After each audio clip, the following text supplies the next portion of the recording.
everyone, my name is Shukra Singh. So, in this video, we will discuss some questions from your chapter number 1, that is real numbers, जिससे आपको ये idea लग सके कि किस तरह के क्वेश्चंस आएंगे in the form of MCQs and on the basis of respective topics. तो मैं इस वीडियो में रियल नंबर के कुछ क्वेश्चंस तो बताऊंगी ही साथ वैसे क्वेश्चंस होंगे जिससे आपका पूरा चैप्टर कवर हो सके।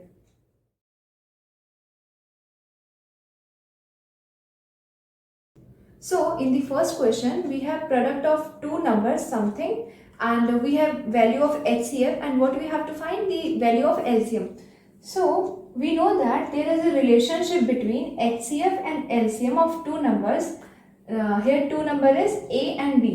So relationship आपका है A into B equals to LCM into HCF. A and B are the two numbers. अगर आपको ये रिलेशनशिप ना नहीं पता हो और सीधे आप वो क्वेश्चंस देखें तो आपको कभी वो क्वेश्चन नहीं आएगा। सो हमें क्वेश्चन में गिवन था product of two numbers which is equals to 1600 and LCM हमें फाइंड आउट करना है इनटू एचसीएफ हमें गिवन है जो कि 5 था।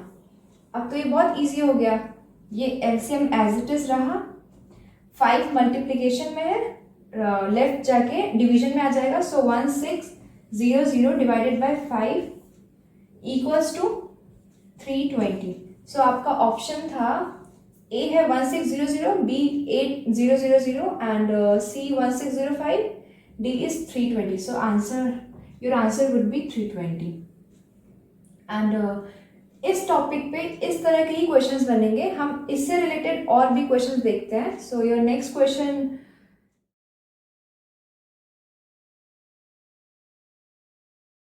in this question we have three values, that is LCM की वैल्यू दी है 90, HCF की 9 एंड दोनों ही नंबर में से एक नंबर की वैल्यू हमारे पास है। सो ऑब्वियसली हमें दूसरे नंबर की वैल्यू फाइंड आउट करना होगा। सो B को एज इट इज रहने दिया, 18 को राइट शिफ्ट किया, that is 90 into 9 divided by 18। ये 9 2 cancel out and 90 divided by 2 equals to 45. So आपका option 45 that is C option सही है।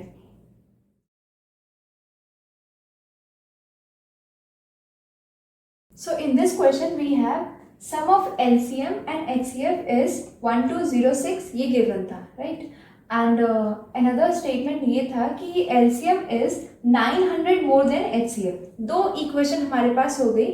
मैंने क्या किया, दूसरी इक्वेशन की वैल्यू पहली इक्वेशन में पुट किया जिससे हम एक वैल्यू फाइंड आउट कर लें। तो मैंने HCF की वैल्यू फाइंड आउट कर ली जो कि 180 आया एंड देन HCF की वैल्यू हमने ओरिजिनल इक्वेशन में पुट किया जिससे मुझे LCM मिला। सॉरी ये LCM है, LCM आपका आया 1080। सो ये मेरा LCM और HCF निकालने का मोटो ये था क्योंकि हमें ये फाइंड आउट करना था two numbers, product of two numbers. And we know that the relationship between LCM and HCF is equals to product of two numbers. So LCM into HCF equals to product of two numbers. अब हमने दोनों निकाल लिया, इसे into करो, answer आ जाएगा।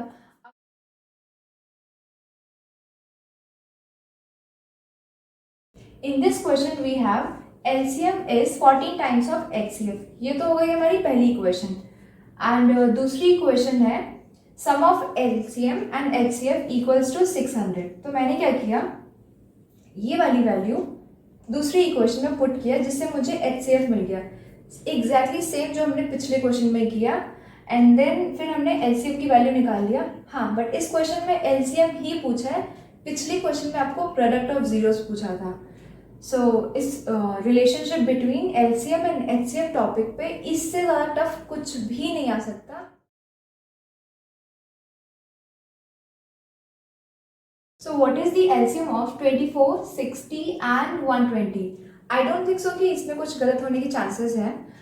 And but yes, student can make mistakes by thinking that if we multiply all the given numbers, so we will get the multiple of this terms.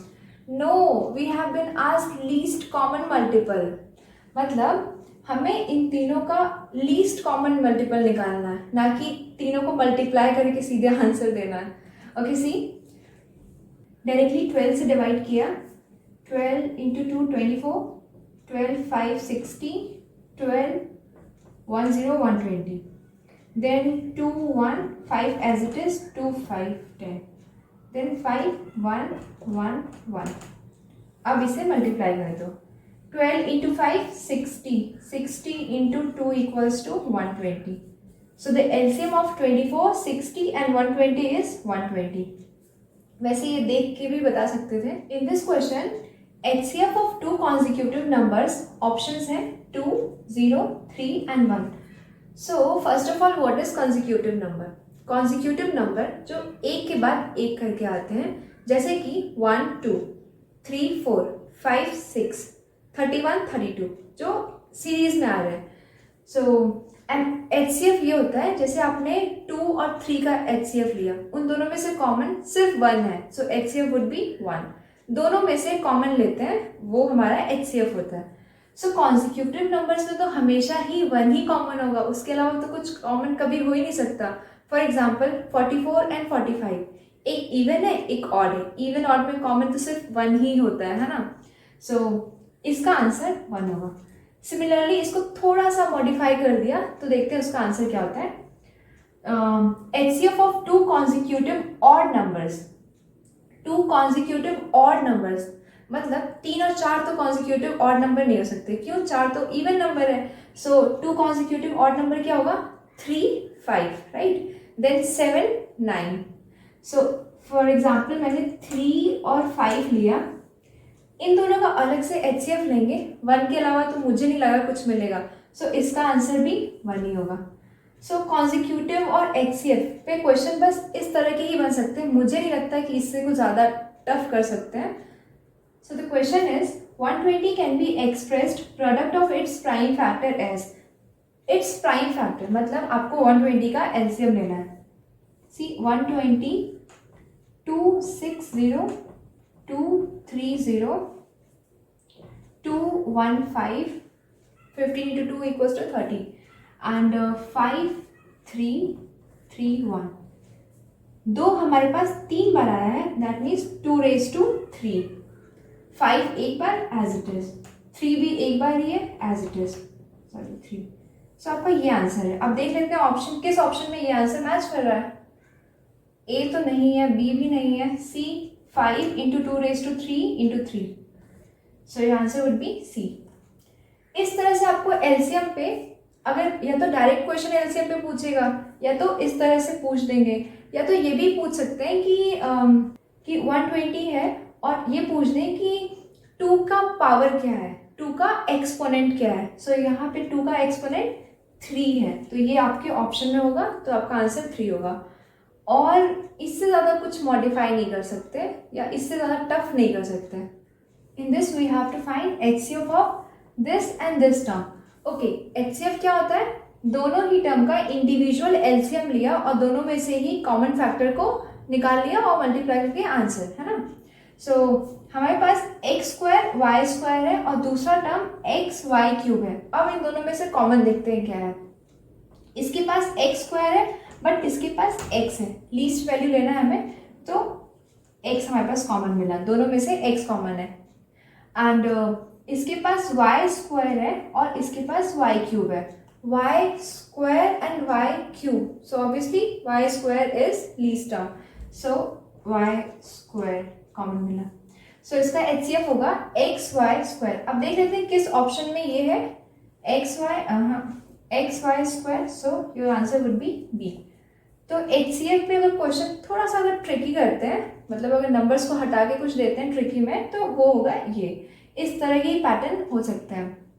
हमारा next question based है prime number composite को prime पे. अगर आपको यही नहीं पता होगा तो क्वेश्चन कैसे सॉल्व करेंगे, राइट. सो प्राइम नंबर क्या होता है? प्राइम नंबर पहला पॉइंट इज डिविजिबल बाय 1 और itself. Okay, for example 2, 3, 7 and so on. And one more point about prime number is 2 is the only even prime number. इसके अलावा सारे ही odd prime number होते हैं. And last 0 and 1 are not prime number. Okay. And composite number having more than two factors. For example, 4. 4 is divided by 1, 2 and 4.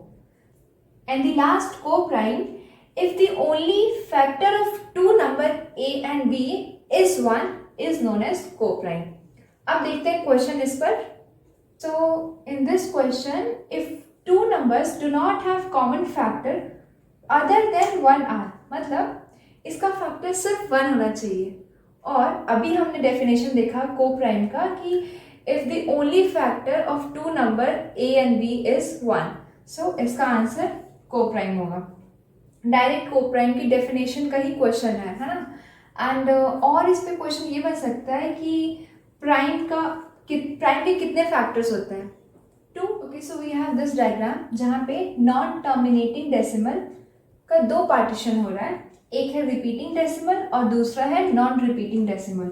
Repeating decimal can converted into fraction which is known as rational. Okay, and non repeating decimal further extended in non terminating and then which is known as irrational. अब इस पे questions कैसे बनेंगे? हाँ, आपको ये बहुत ध्यान में रखना है और याद भी रखना है क्योंकि इस पे डायरेक्ट क्वेश्चन बनेंगे.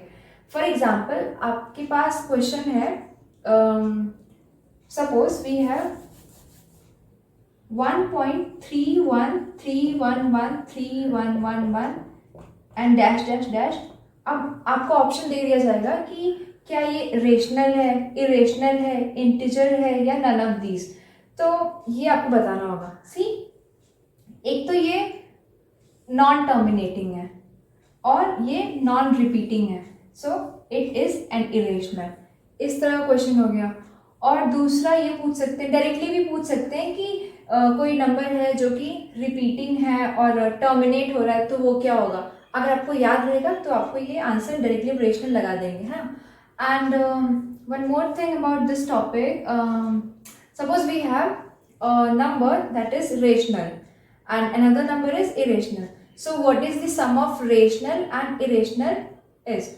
So root 3, suppose we have a number irrational root 3 and दूसरा नंबर आपके पास 2 है. So 2 plus root 3 equals to, obviously root 3 में ही आएगा और root 3 irrational होता है, तो उस केस में आपका आंसर irrational होगा. तो आपको ये चीज़ें ध्यान में रखनी होगी. So that's it about this topic. Suppose we have this type of numbers और हमें एडिशन या सब्ट्रैक्शन परफॉर्म करना है. सो कैसे करेंगे देखते हैं. एक शॉर्टकट है इसका, जैसे कि 0.68 है तो 68 न्यूमरेटर में डायरेक्टली लिख दिया. ओके, एंड बार जितने नंबर पे भी बार है उतनी बार 9 लिखना है आपको, और जितने बार भी नॉन बार वाले नंबर है उतने 0 लिखना है. अब यहाँ नॉन बार नंबर तो है ही नहीं तो 0 लिखना ही नहीं. ओके, एंड प्लस सेम यहाँ भी 73 divided by 99. 68 plus 73 equals to something divided by 99. इसको सॉल्व करके आंसर आ जाएगा जो कि ऑप्शन में दिया रहेगा. ओके, सपोज मैंने ले लिया एक नंबर 0.23236 और बार सिर्फ 2 पर है. इसे कैसे लिखेंगे देखते हैं. बार वाली टर्म जितनी होगी उतने बार 9 लिखना है. सो 236 तो एज इट इज न्यूमरेटर में लिख दिया जाएगा. जितने बार बार है उतने बार 9 लिखा. 36 नॉन बार टर्म जितना है उतने बार हमें 0 लिखना है. सो 0 0 236 डिवाइडेड बाय 900, ये आपका आंसर है. ये शॉर्टकट है, मतलब आपको डायरेक्टली ये ऑप्शन दिया रहेगा तो ये शॉर्टकट यूज करके आप सेकेंड में आंसर निकाल सकते हैं. ऑल्दो अगर सब्जेक्टिव होता तो आप ये फंडा नहीं लगा सकते थे, राइट. सो ये एमसीक्यू का एडवांटेज है. सो हमारे नेक्स्ट क्वेश्चन असर्शन और रीजन के फॉर्मेट में आते हैं, जहाँ पे आपको 2 स्टेटमेंट दे दिया जाएगा और फिर आपके 4 ऑप्शंस कुछ इस तरह से होंगे कि जैसे पहला ऑप्शन होगा कि assertion and reason both are correct but reason are not correct explanation for assertion. Second option होगा कि दोनों ही सही है but reason are not correct explanation for assertion. और तीसरा होगा कि असर्शन सही है बट रीजन इज रॉन्ग. और चौथा, असर्शन गलत है, reason is correct, vice versa, right.